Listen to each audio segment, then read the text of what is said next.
up and things like that. Oh, and my kids are grown up and moved out type of thing. Yeah. But I mean, we've still got bills to pay and everything else, and probably I would probably say that we're probably in a more better position, my wife and me, because obviously we two have no bad jobs type of thing. She's just civil servant, I'm a transport manager, so we have probably a good income coming, so we're probably not that bad off compared to other people as well. So we seem to be okay with things going. We've got enough money and everything else, and we can maybe bank some, we can go holidays type of thing. So it's nothing really there in my life. It's more I'm just making sense for my kids type of thing. And do you go on holiday? There's that kind of thing, something you enjoy doing? And I've been to America a few times. And go to Tenerife. Oh nice. Yeah. Cool. But obviously they have maybe weekends away, maybe go to Belfast or something. Over to Ireland type of thing, or go up north somewhere and have weekends away as well. So we do have a no bad life that way. I mean. And how do you get to Belfast from here? Plane?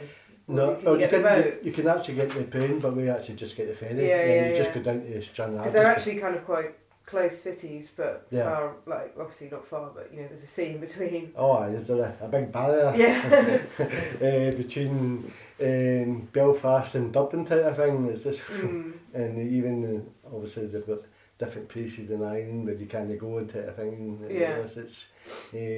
So that's just quite scary. I mean, I was over there in May last year type of thing, and even after all these years and everything else, I've never been to, I have been to Dublin years ago and everything else, when I was playing golf, probably 5 years ago, but when I went to Belfast, that was a wee bit of a shock to my system, how all these barriers are still up. I went there last year, and the murals as well, with the kind of, the paintings and stuff, it was like, I thought, because I went there about 10 years ago, and then I went there last year, and like, it had moved on a bit, but it wasn't as, I thought it'd be less than it was. No, it's definitely no. I mean, obviously when I went to Belfast, I'd done the bus tour type of thing, so that's the place that they're taking in the Shankill Road and up the Falls Road type of thing, which is two different communities, I mean, and you just say, my God, what is, I mean, I've actually read quite a few books about it as well. I mean, I watched a few documentaries, and you just think, oh my God, how bad would that have been living in the 70s in Ireland? I mean, how you couldn't walk down the street where people were getting stopped and everything else for no reason. I mean, I know, because I've heard that there's like corner shops that they only serve one community, so even though there's no barrier, it's like you can only go to that shop if you're of a certain religion or whatever. Actually, when I was there in Belfast and I looked at this, I said, I'd done the tour of the Wales, and I don't think that's finished as a country. I don't think that war is finished. I think that will continue. It's no finish. So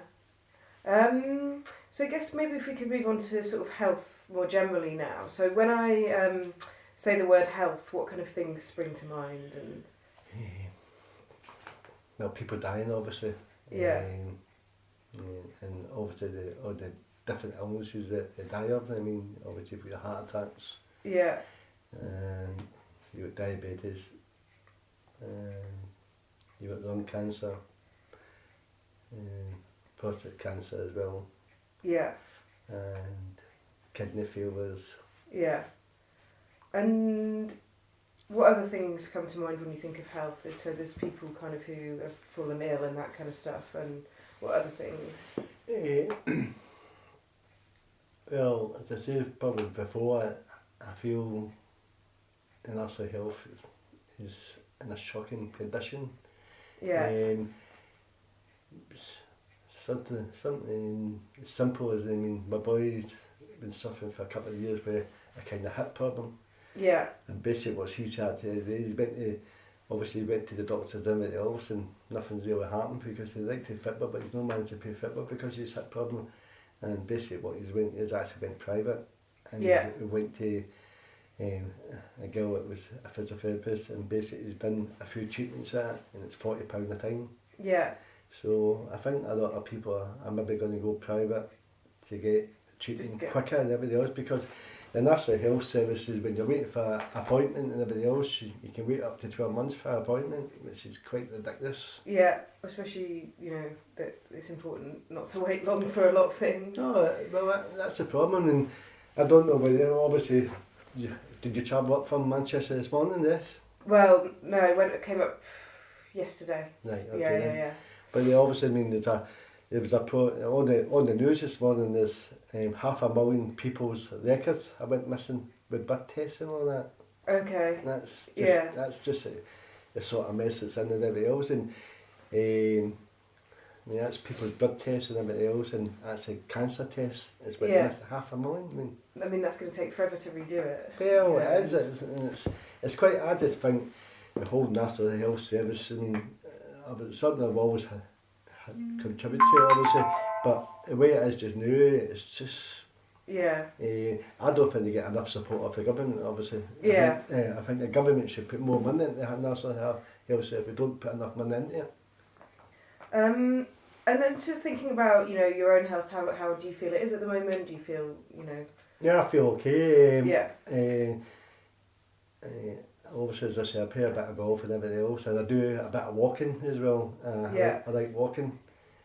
So I try to keep myself fit and everything else. Yeah. Just touch wood, and I'm quite fortunate that I don't have a lot of time off my work. Yeah.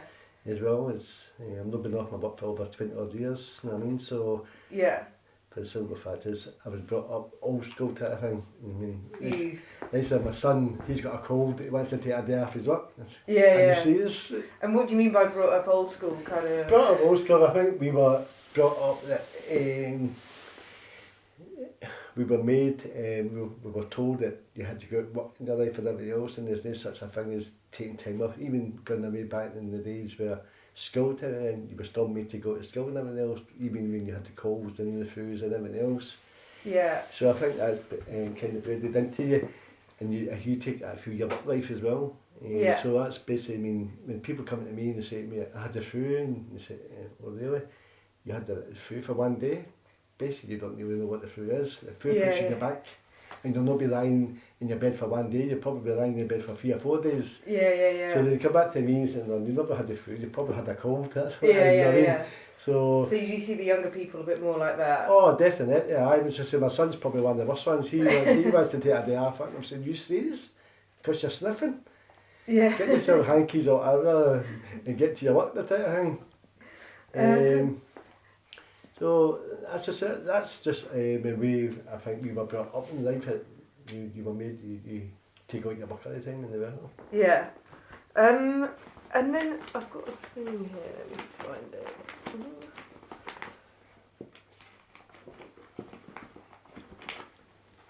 So I've got this tree of people.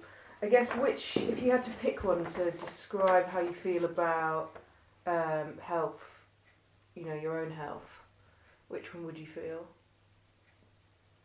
fit?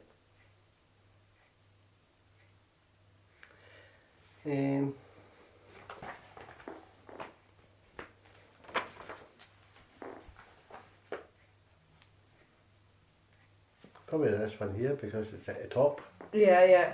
I'm quite fortunate. I don't have a lot of illnesses, and I tend to just go on with it. So probably that one. Yeah. Because it's at the top of the tree. Yeah. And these ones here are quite happy looking as well. They're having a bit of enjoyment there, I mean. Yeah, so maybe some of those as well. Yeah. Yeah. And then, so, I guess, are there any things that concern you about health or you're worried about? Apart, in terms of, any things that play on your mind at all? Probably when you see the way people are being treated in the National Health, I think. Yeah. The National Health and the way people are treated, the way even the waiting list, and when you see, it's quite scary when you actually see people dying in corridors in hospitals. There's something far wrong with the service. Yeah. That speaks itself. Mm. And the problem is, I think even with the doctors' strike and everything else, I don't think people actually would listen to them. I mean, these people are professionals.